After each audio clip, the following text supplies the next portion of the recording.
Assalamualaikum warahmatullahi wabarakatuh. Pada kesempatan kali ini, perkenankan kami dari kelompok 2 untuk menyampaikan materi mengenai inflasi, suku bunga, dan nilai tukar. Sebelumnya, saya juga ingin mengucapkan terima kasih kepada Ibu Linda Saprilina selaku dosen mata kuliah Makro 1.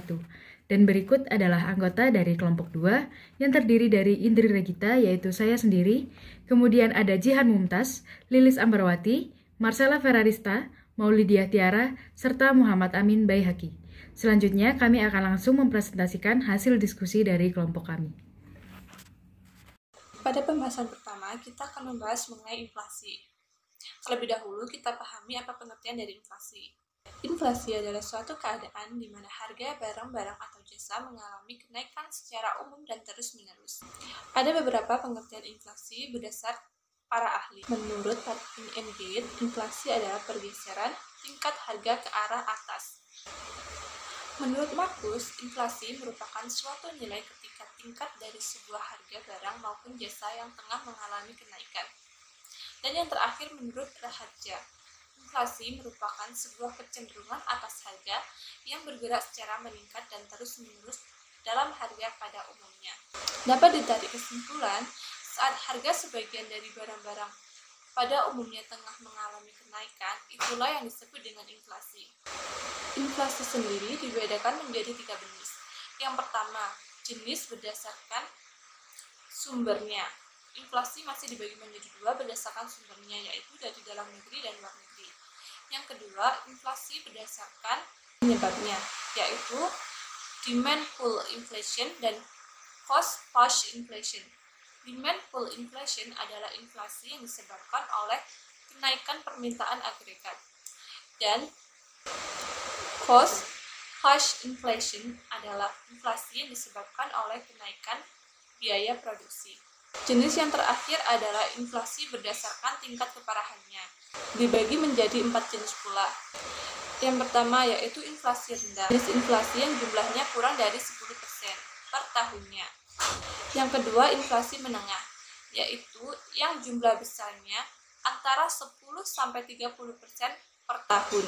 Yang ketiga adalah inflasi berat, yaitu jenis yang besarnya antara 30-100% per tahunnya. Dan yang keempat adalah yang terakhir, yaitu hyperinflation, di mana jumlah besarnya di atas angka 100% per tahunnya. Selanjutnya, dampak inflasi. Yang pertama, dampak inflasi terhadap pendapatan. Inflasi juga dapat memberikan dampak positif kepada pendapatan masyarakat. Hal itu terjadi karena saat inflasi melunak akan mendorong para pengusaha untuk terus memperluas produksi sehingga akan meningkatkan perekonomiannya. Tetapi dapat juga berdampak negatif jika dirasa apabila penghasilan tetap, karena nilai uang tetap sedangkan harga barang dan jasa meningkat. Yang kedua, dampak inflasi terhadap ekspor. Kemampuan ekspor dalam suatu negara akan menurun sebab biaya untuk ekspor akan jauh lebih mahal. Dan daya saing barang ekspor juga akan mengalami penurunan sehingga pada akhirnya pendapatan dari devisa pun akan berkurang. Yang ketiga, dampak inflasi terhadap minat menabung. Saat inflasi, terjadi minat menabung yang berkurang, karena pendapatan bunga pada tabungan akan menjadi lebih kecil dan penabung harus tetap membayar biaya administrasi tabungan. Yang keempat, dampak inflasi terhadap kalkulasi harga pokok. Inflasi menyebabkan perhitungan pada penetapan harga pokok akan menjadi susah, karena dapat menjadikannya lebih kecil atau bahkan terlalu besar. Selanjutnya, contoh dampak inflasi. Yang pertama, dampak positif inflasi. Yang pertama yaitu peredaran atau perputaran barang akan menjadi lebih cepat. Yang kedua, produksi berbagai barang akan bertambah sebab keuntungan pengusaha juga bertambah. Yang ketiga, kesempatan kerja bertambah sebab adanya tambahan investasi. Dan yang keempat, pendapatan nominal akan bertambah namun real berkurang sebab kenaikan pendapatan kecil. Selanjutnya, contoh dampak negatif dari inflasi. Yang pertama, harga barang dan jasa akan naik. Yang kedua, nilai serta kepercayaan kepada mata uang akan berkurang. Yang ketiga, banyak proyek pembangunan yang macet atau terlantar. Dan yang keempat, kesadaran untuk menabung akan menurun. Selanjutnya, cara mengatasi inflasi. Yang pertama, kebijakan moneter. Kebijakan moneter umumnya diatur oleh bank sentral. Untuk mengatasi inflasi, kebijakan moneter yang dilakukan bersifat mengurangi jumlah uang yang beredar di masyarakat. Yang kedua, kebijakan pasar terbuka. Kebijakan pasar terbuka dilakukan dengan cara menjual SBY atau Surat Bank Indonesia kepada masyarakat sehingga uang yang dimiliki masyarakat dapat diserap oleh Bank Indonesia. Yang ketiga, kebijakan diskonto. Kebijakan diskonto dilakukan dengan cara menaikkan tingkat suku bunga di masyarakat. Dengan naiknya tingkat suku bunga, masyarakat akan lebih tertarik untuk menabung karena akan mendapatkan pendapatan bunga yang lebih besar. Selain itu, bunga yang tinggi juga akan mengurangi keinginan orang untuk meminjam uang di bank, sehingga jumlah uang yang beredar di masyarakat akan berkurang. Yang keempat, kebijakan giro wajib minimum. Kebijakan giro wajib minimum dilakukan dengan cara Bank Sentral membuat keputusan untuk meningkatkan cadangan minimum yang harus disimpan oleh Bank Umum. Yang kelima, kebijakan fiskal. Kebijakan fiskal umumnya dilakukan oleh pemerintah dengan cara mengubah jumlah penerimaan dan pengeluaran sebuah negara agar jumlah uang yang beredar di masyarakat dapat berkurang. Yang keenam, mengurangi pengeluaran pemerintah.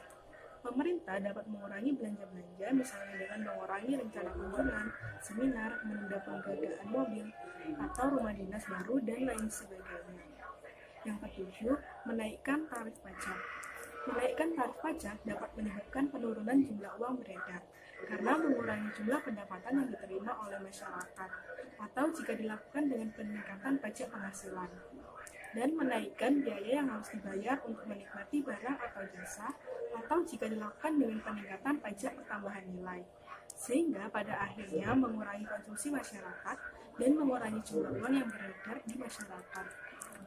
Selanjutnya, teori-teori inflasi. Yang pertama, teori kuantitas. Teori ini dipelopori oleh Irving Fisher yang menekankan bahwa inflasi dipengaruhi oleh pertambahan jumlah uang yang beredar dan anggapan masyarakat terhadap kenaikan harga atau faktor psikologis. Menurut teori ini, jika jumlah uang beredar atau M bertambah, maka tingkat harga umum atau P juga akan naik. Hal ini terjadi karena anggapan bahwa V dan P bergerak stabil. Yang kedua, teori Keynes. Teori ini dikemukakan oleh John Maynard Keynes, di mana inflasi terjadi karena ada sebagian masyarakat yang menginginkan kehidupan di luar batas kemampuan ekonominya. Dalam teori ini, inflasi dianggap sebagai sebuah proses perebutan bagian rezeki antara kelompok-kelompok sosial atau para pelaku ekonomi yang mau bagian lebih besar dari yang biasa disediakan masyarakat itu sendiri. Proses perebutan ini bisa terlihat dari keadaan di mana permintaan terhadap barang-barang selalu melebihi jumlah barang yang tersedia, sehingga menimbulkan apa yang disebut sebagai celah inflasi atau inflationary gap. Yang ketiga, teori strukturalis. Teori ini disusun berdasarkan pola pengalaman pada negara-negara Amerika Latin, khususnya struktur perekonomian di negara berkembang. Teori ini beranggapan bahwa kondisi struktur ekonomi negara berkembang yang bisa menyebabkan inflasi adalah ketidakelastisan penerimaan ekspor dan ketidakelastisan produksi makanan di dalam negeri. Cara menghitung tingkat inflasi yaitu IHK sama dengan PN per PO dikali 100. Diketahui PN adalah harga sekarang dan PO adalah harga di tahun dasar. Pembahasan kedua ada suku bunga. Pengertian dari suku bunga adalah tingkat nilai harga atau keuntungan yang diberikan kepada investor dari penggunaan investasi atas dasar perhitungan ekonomi dalam periode tertentu. Pengertian suku bunga menurut para ahli, yang pertama menurut Boediono, suku bunga yaitu sebagai harga dari sebuah penggunaan uang untuk jangka waktu tertentu. Pengertian tingkat bunga sebagai harga ini bisa juga dapat dinyatakan sebagai harga yang harus dibayar apabila terjadi sebuah pertukaran antara Rp1 sekarang dan Rp1 nanti. Yang kedua, menurut Frank J. Fabozzi, suku bunga yaitu sebagai harga yang dibayar peminjam kepada pihak yang meminjamkannya untuk pemakaian sumber daya selama interval waktu tertentu. Jumlah proteksi yang sudah diberikan disebut dengan prinsipal dan harga yang dibayar biasanya diekspresikan sebagai suatu persentase dari prinsipal per unit waktu. Yang ketiga, menurut Kashmir, suku bunga yaitu sebagai dasar balas jasa yang sudah diberikan oleh bank yang menurut prinsip konvensional kepada nasabah yang akan membeli atau menjual produknya. Fungsi suku bunga dalam perekonomian diantaranya: yang pertama, membantu mengalirnya tabungan berjalan ke arah investasi guna mendukung pertumbuhan ekonomi. Yang kedua, mendistribusikan jumlah kredit yang tersedia. Yang ketiga, menyeimbangkan jumlah uang yang beredar. Keempat, alat penting menyangkut kebijakan pemerintah melalui pengaruh terhadap jumlah tabungan dan investasi. Kelima, daya tarik investor. Keenam, tingkat bunga dapat digunakan sebagai alat kontrol bagi pemerintah terhadap dana langsung atau investasi pada sektor ekonomi. Yang ketujuh, tingkat suku bunga digunakan sebagai alat moneter dalam mengendalikan penawaran dan permintaan uang yang beredar. Yang terakhir, pemerintah dapat memanipulasi tingkat suku bunga untuk meningkatkan produksi. Jenis-jenis suku bunga. Yang pertama, jenis suku bunga berdasarkan bentuknya dibagi menjadi dua, yaitu suku bunga nominal dan suku bunga real. Yang kedua, berdasarkan sifatnya dibagi menjadi 6. Yang pertama, bunga pinjaman. Yang kedua, bunga simpanan. Ketiga, suku bunga flat. Keempat, suku bunga efektif. Kelima, suku bunga mengambang. Dan yang terakhir, suku bunga anuitas. Selanjutnya, ada faktor yang mempengaruhi suku bunga. Yang pertama, kebutuhan dana. Kedua, target laba. Tiga, kualitas jaminan. 4, kebijaksanaan pemerintah. 5, jangka waktu. 6, reputasi perusahaan. 7, produk yang kompetitif. 8, hubungan yang baik. 9, persaingan. Dan yang terakhir, jaminan pihak ketiga. Pembahasan selanjutnya adalah mengenai kurs atau nilai tukar. Berbagai hal yang berkaitan dengan kurs harus bisa dipahami dengan baik, khususnya bagi yang sering berpergian ke luar negeri atau aktif dalam kegiatan ekspor impor barang dan jasa. Minimnya pengetahuan tentang kurs jual beli akan menyebabkan kekeliruan dalam memahami istilah kurs.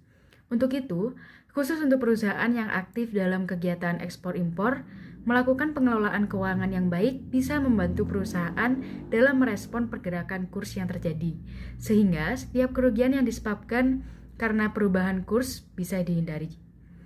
Kemudian pengertian dari kurs sendiri menurut berbagai ahli adalah sebagai berikut.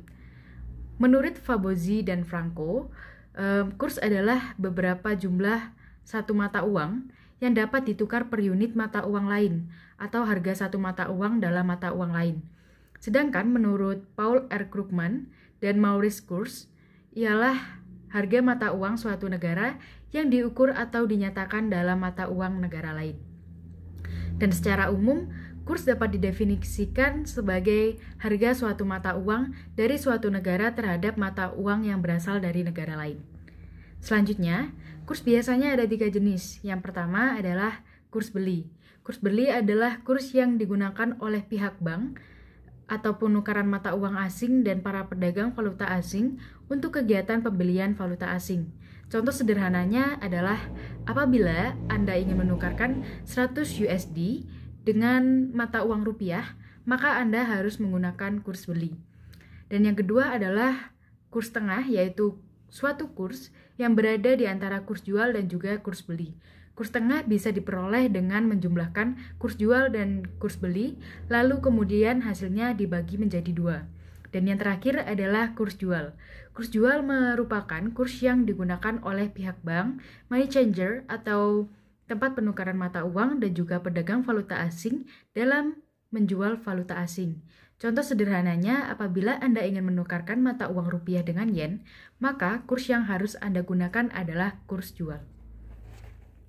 Jenis-jenis transaksi kurs dalam pasar fals yaitu pertama transaksi spot atau spot transaction, yang kedua yaitu transaksi berjangka yaitu atau forward transaction, 3 yaitu transaksi swap, atau swap transaction.